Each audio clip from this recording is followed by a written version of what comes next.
کیوں نہیں پوچھتے بار بار کہ یہ کام صحیح ہوا ہے کہ نہیں ہے؟ حضور صلی اللہ علیہ وسلم کیا ایسا کر سکتے ہیں؟ نعوذ باللہ کیا اس دور میں ایسا ہوا ہوگا؟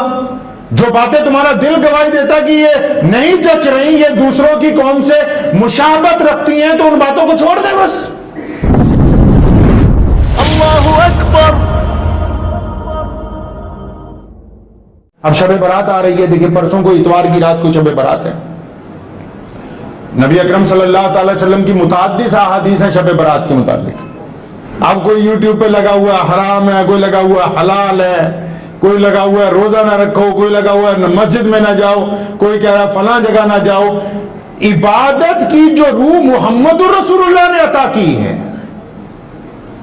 احادیث میں جتنی بات آ گئی، آپ اس مثبت بات کو قوم کو کیوں نہیں بتا رہے ہیں؟ کیا اختلاف سے بنا اختلاف سے بچ کے کوئی راستہ اسلام نے اللہ اور اس کے رسول تک جانے کا نہیں دیا؟ ایک مسجد ہے پوری دنیا کی سب سے بڑی مسجد جس کو بیت اللہ کہتے ہیں، اس میں شیعہ جاتے، سنی جاتے، بریلوی، انصاری، قریشی، پٹھان، اہل حدیث، اور وہ تمام کے تمام اپنے اپنے طریقہ کار کے مطابق نماز ادا کرتے ہیں۔ ان کی ہو رہی ہے اور آپ کی ہو نہیں رہی ہے ایک مسجد میں۔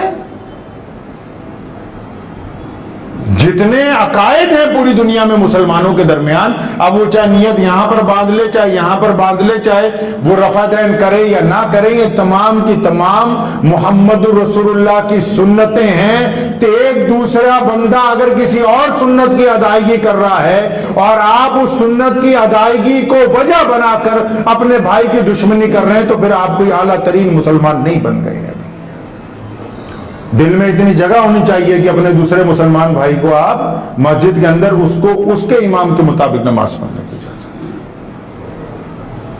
ٹھیک ہے، آپ کو آپ کے عقیدے سے کوئی نہیں ہلا رہا، آپ جس امام کی اقتدا کر رہے ہیں کرتے رہیے، لیکن اگر کوئی دوسرا آدمی اپنے امام کی اقتدا کے مطابق اپنے مسائل کے مطابق نماز پڑھ رہا ہے، تو آپ میں اتنی بھی اب اخلاقیات نہیں باقی بچی کہ آپ لکھ کے لگائیں گے کہ فلاں آدمی اندر داخل ہوگا کہ فلاں آدمی نہیں داخل ہوگا۔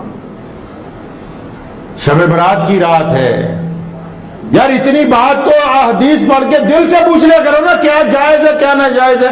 دل اگر یہ کہتا ہے کہ شب برات کو پٹاخے بجانے چاہیے، پوچھو نا اس دل سے۔ اگر یہ کہتا ہے نہیں یہ ہمارا رواج نہیں ہے تو مت بجاؤ۔ اگر دل یہ کہتا ہے صحیح دھج کے سڑکوں پہ ساری رات گزارنی اچھا نہیں لگتا، یہ ہمارا گردی ہے، تو پھر مت میرا سڑکوں پہ رات کو عبادت کر لو۔ اس میں فتوے کی تو کوئی ضرورت نہیں ہے۔ بندے کا سب سے بڑا مفتی اس کا دل ہے۔ حضرت مولانا رشید صاحب، احمد رشید صاحب لدھیانوی رحمۃ اللہ علیہ، مفتی اعظم جنہوں نے احسن الفتاوی لکھا ہے، آج بھی کسی مدرسے میں جب کوئی فتویٰ لکھا جاتا ہے تو احسن الفتاوی کھولا جاتا ہے پہلے۔ انہوں نے لکھا ہے کہ اگر بندے پر کوئی مصیبت آ جائے اور اس کو یہ پتا کرنا ہو کہ یہ مصیبت رحمت ہے یا عذاب ہے، تو کسی مولوی سے پوچھنے کی ضرورت نہیں، اس دل سے پوچھو۔ لکھتے ہیں کہ اگر پریشانی آنے کے بعد، بیماری آنے کے بعد، مصیبت آنے کے بعد، گھر میں فسادات آنے کے بعد، کاروبار میں نقصان ہونے کے بعد، لوگوں کے درمیان برا بننے کے بعد، اگر ایک بندہ وہ گناہ نہیں چھوڑتا جو مصیبت آنے سے پہلے کرتا تھا، مثال کے طور پہ ایک بندے کو زبردست نقصان ہو رہا ہے اور وہ بندہ کوئی بدترین گناہ کرتا ہے، نقصان کے باوجود گناہ نہیں چھوڑتا، تو مفتی صاحب نے لکھا ہے یہ اللہ کی طرف سے عذاب ہے اس کے لیے۔ یہ مصیبت کیا ہے جی؟ عذاب ہے۔ اور اگر مصیبت آنے کے فوراً بعد گناہ سے توبہ کر لیتا ہے، وہ گناہ نہیں کرتا جو مصیبت آنے سے پہلے کرتا تھا، تو فرماتے ہیں کہ یہ اب آزمائش ہو گئی اور اللہ کریم اپنے فضل سے اس آزمائش سے بندے کو باہر نکال دیں گے۔ تو یہ تو ہمیں اپنے دل کے پاس ہی سب سے بڑا مفتی رکھا ہوا، اللہ کریم نے ہمارے دل میں ہی رکھی ہے بات۔ تو اپنے دل کو کیوں نہیں پوچھتے بار بار کہ یہ کام صحیح ہوا ہے کہ نہیں ہے؟ حضور صلی اللہ علیہ وسلم کیا ایسا کر سکتے ہیں؟ نعوذ باللہ کیا اس دور میں ایسا ہوا ہوگا؟ جو باتیں تمہارا دل گواہی دیتا کہ یہ نہیں جچ رہی، یہ دوسروں کی قوم سے مشابہت رکھتی ہیں، تو ان باتوں کو چھوڑ دیں بس۔ بعض اوقات صرف اپنے فتوے دینے کی وجہ سے کوئی صاحب کہہ رہا ہے جی 14 شعبان کو عبادت نہیں ہونی چاہیے، یہ نہیں ہونا چاہیے۔ محمد رسول اللہ صلی اللہ علیہ وسلم نے بذات خود اس رات کو اللہ تبارک و تعالیٰ کی عبادت کی ہے۔ اب کوئی بندہ کتنی کرتا ہے کتنی نہیں کرتا یہ اس کا معاملہ ہے، لیکن یہ تو سمجھیے نا کہ اللہ نے بہانے بنائے شب قدر کو شب برات کو، رمضان کو مبارک کو اللہ کریم نے آپ کو بہانے بنائے ہیں کہ بھئی اس بہانے میرا بندہ آ کے اپنی مغفرت کروا لے، اس بہانے بندہ اپنی مغفرت کروا لے۔ اب اگر کوئی بندہ 14 شعبان کی رات کو ہی سویا رہے یا لیلۃ القدر کی رات کو رمضان مبارک میں تلاش ہی نہ کرے تو پھر یہ تو اتنا تو ہم مانتے ہیں کہ اس نے ایک اچھا موقع کھو دیا، اس نے ایک وقت اس کی زندگی میں بہترین آیا وہ ضائع کر دیا ہے۔ تو ایسے وقت کو ضائع کرنے کی بجائے کیا بہتر نہ ہو کہ وہ اطمینان قلب کے ساتھ سکون سے جا کے مسجد کے اندر عبادت کرے؟ بہت بہترین کپڑے پہننے کی بجائے یہ بہتر نہیں ہے کہ ان کپڑوں کے پیسے کسی ایسے غریب کو دے دے جس کے پاس تن ڈھلنے کے لیے کپڑا نہیں ہے؟ بریانی کی بڑی بڑی دیگیں بنانے کی بجائے اگر کسی ایک غریب کو 10,000 روپے دے دو اور کسی ایک غریب کو پورے بکرے کے صدقے کے پیسے دو، اس کے گھر کا پورے مہینے کا راشن نہ چل جائے؟ اپنی عقل بھی لگائیں جو اللہ تبارک و تعالیٰ نے آپ کو دی ہے، اتنا بہترین دین دے دیا اور خاتم النبیین کی امت میں ہمیں پیدا فرمایا اللہ تبارک و تعالیٰ نے، اور آپ اندازہ لگائیں کہ دنیا کی سب سے بڑی امت ہے، کائنات کی سب سے محبوب امت ہے، اللہ تبارک و تعالیٰ خود اس کی طرف نظر رحمت سے دیکھتے ہیں، اس کے باوجود بندہ اس کو اپنے لیے اچھا نہ موقع فراہم کر سکے تو میں سمجھتا ہوں بندے کی بہت بڑی بیوقوفی ہوگی۔ دوسروں کو فتوے سنانے بند کریں۔ میں بار بار اکثر جہاں جاتا ہوں مسلمانوں سے بار بار اپیل کرتا ہوں، خدا کا واسطہ ہے اور دوسروں کو تانے دینے چھوڑ دو، خدا کا واسطہ ہے دوسروں کو مسئلے نہ بتاؤ، یہ دیکھو کہ یہ گنہگار بندہ کتنا اللہ کا اتباع کرتا ہے کتنی نہیں کرتا۔ تم دوسرے کو پہلے سیدھے راستے میں لانے کی بجائے کبھی اپنے گریبان میں جھانک کے دیکھو میرے پاس ماں باپ کی اطاعت ہے یا نہیں ہے، میری بیوی مجھ سے راضی ہے یا نہیں ہے، میں اپنی اولاد کے لیے رحم کرنے والا ہوں یا نہیں ہوں، میرا دوست میرے ساتھ مخلص ہے یا نہیں ہے، میں اپنے دوستوں کا وفادار ہوں یا نہیں ہوں، میرے اپنی پڑوسی کے ساتھ دوستی ہے یا نہیں ہے، میں اپنے سکے بھائیوں کے ساتھ دل میں محبت رکھتا ہوں یا نہیں رکھتا ہوں۔ پہلے اپنا معاملہ تو طے ہو جائے کہ ہم کیسے ہیں۔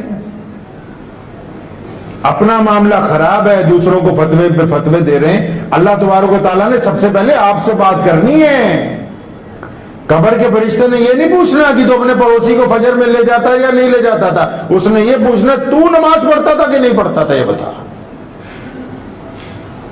پہلا سوال آپ سے ہوگا۔ اور بھائی بے انتہا لوگ ایسے ہیں، لوگوں کو ڈرانے میں لگے ہوئے ہیں کہ یہ نہیں کرو گے یہ ہو جائے گا، یہ نہیں کرو گے وہ ہو جائے گا۔ شریعت نے اس جز کا خاتمہ کیا ہے کائنات میں۔ کائنات میں تھا کیا محمد رسول اللہ صلی اللہ علیہ وسلم سے پہلے سوائے لوگوں کے ڈرانے کے؟ اور کام کیا ہوا ہے دنیا میں؟ اور آج بھی جن کی آزاداری ہے، آج بھی کائنات میں جو بڑی بڑی پاوریں ہیں وہ لوگوں کو اپنے مزاج کے مطابق چلانا چاہتی ہیں۔ تو کیا ہم بھی ویسے ہی بن جائے؟ نہیں، ہمیں محمد رسول اللہ صلی اللہ علیہ وسلم نے بہترین اخلاق کی تعلیم دی ہے، بہترین اخلاق کی تعلیم دی ہے۔ یہ حضور اکرم صلی اللہ علیہ وسلم ہی تھا جنہوں نے ڈرنے کا کوئی درس امت کو نہیں دیا ہے۔ جب مدینہ منورہ تشریف لائے، ابھی تھوڑا ہی عرصہ گزرا ہے، نہ مال ہے نہ دولت ہے نہ اقتدار ہے، مدینے کے یہودی حضور صلی اللہ علیہ وسلم کے مخالف ہیں، وہاں پر صحابہ کرام کے پاس کوئی زیادہ وسائل نہیں ہیں، کاروبار ابھی زیادہ شروع نہیں ہوئے ہیں، قحط سالی ہے۔ اس دوران بھی جب مکے کے گورنر نے، ابو جہل نے، عتبہ نے، ولید نے، ابو لہب نے جب دھمکی دی نا کہ ہم مسلمانوں کو ختم کرنے کے لیے آ رہے ہیں بدر کی طرف، محمد رسول اللہ دشمن سے بھی 2 دن پہلے میدان بدر کے اندر پہنچ گئے۔ پوری کائنات کو درس دیا ہے کہ انسان انسانوں کو ڈرائے نہیں، انسان انسانوں کو خوف زدہ نہ کرے۔ جو لوگ اپنے رشتہ داروں کو ڈراتے ہیں، بھائی بہنوں کو ڈراتے ہیں، پڑوسیوں کو ڈراتے ہیں، یاد رکھیں جو عبادت گزار بندہ اپنے عزیز و اقارب کو، چاہے وہ مسلمان ہیں چاہے وہ غیر مسلم ہے پڑوسی، اگر جان بوجھ کے ان کو ڈراتا ہے، ان کو خوف زدہ کرتا ہے، تو ایسے بندے کی عبادت قبول نہیں ہو سکتی ہے۔ شب برات کی رات آ رہی ہے، توبہ کرنے کا بڑا پرحسین پرخلوص موقع ہے۔ ایسے مواقع کم آتے ہیں کہ اللہ تبارک و تعالیٰ بذات خود جس دن آواز دے کے ہماری طرف ہاتھ بڑھا رہے ہو کہ آ جاؤ، اکثر ہم لوگ، میں جلسوں میں جاتا ہوں تو مغفرت کی اپنی اور اپنے ساتھیوں کی مغفرت کی دعائیں منگواتا ہوں. ایک صاحب مجھے کہنے لگے کہ یہ کیا بات ہوئی، آپ یہی کہنے لگ پڑتے یا اللہ ہماری جتنے لوگ یہاں بیٹھے ہم سب کی مغفرت فرما. میں کہا مرنے کے بعد پتہ نہیں کوئی مغفرت کی دعا کرے نہ کرے، جب اللہ نے تمہیں ہمت دی ہے تم تو کر لو اپنے لیے. خود تو بذات خود اپنے لیے کچھ کیجیے نا. گھر والے جن کے لیے آپ ٹھگی مارتے ہیں نا، سنو اطمینان سے آخری بات، جن گھر والوں کو خوش کرنے کے لیے ہم ساری زندگی دولت کماتے ہیں اور بے انتہا ایسے کام کر جاتے ہیں جو شریعت کے خلاف ہوتے ہیں یا ہمارے ضمیر کے خلاف ہوتے ہیں، جس دن جان نکلتی ہے نا تو بچے کہتے ہیں ابا جی کا جنازہ جلدی اٹھا لو، جو رشتہ دار دور رہ گیا کوئی بات نہیں، قبر پہ فاتحہ پڑھائے گا جا کے. دینا لی تو پاپ کمایا کتھے نے تیرے کر دے. میاں بخش رحمت اللہ علیہ کہا کرتے تھے کہ جن کے لیے تو نے پاپ کمایا وہ کہاں ہیں؟ وہ تو نہیں پوچھتے اب، وہ تو تمہارے اترے ہوئے کپڑوں کو بھی اپنے گھر میں رکھنے کے لیے تیار نہیں کہ یہ بھی دے دو کسی کو. تو خود اپنے لیے بھی اللہ کو راضی کریں گے جی انشاءاللہ تعالی. اور اللہ کو راضی کرنے کے پہلے اطمینان سے اس دل کو دھو لیں.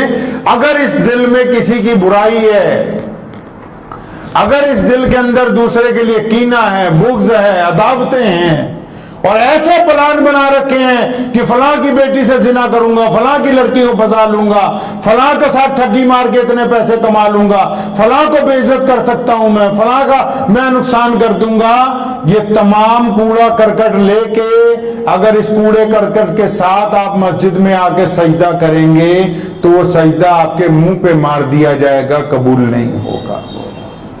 غلط فہمی میں نہ رہیں، غلط فہمی میں نہ رہیں. جس طرح وضو کرتے ہیں اس طرح اندر کا وضو کرنا بھی ضروری ہے، اور اندر کا وضو توبہ سے ہوگا، استغفار سے ہوگا اور دل کو پاک کرنے سے ہوگا. تو دعا بھی کریں کہ اللہ تبارک و تعالیٰ یہ جو شب برات آنے والی ہے اتوار کی رات کو، اول جو نفل عبادت ہوتی ہے وہ افضل ہوتی ہے گھر میں.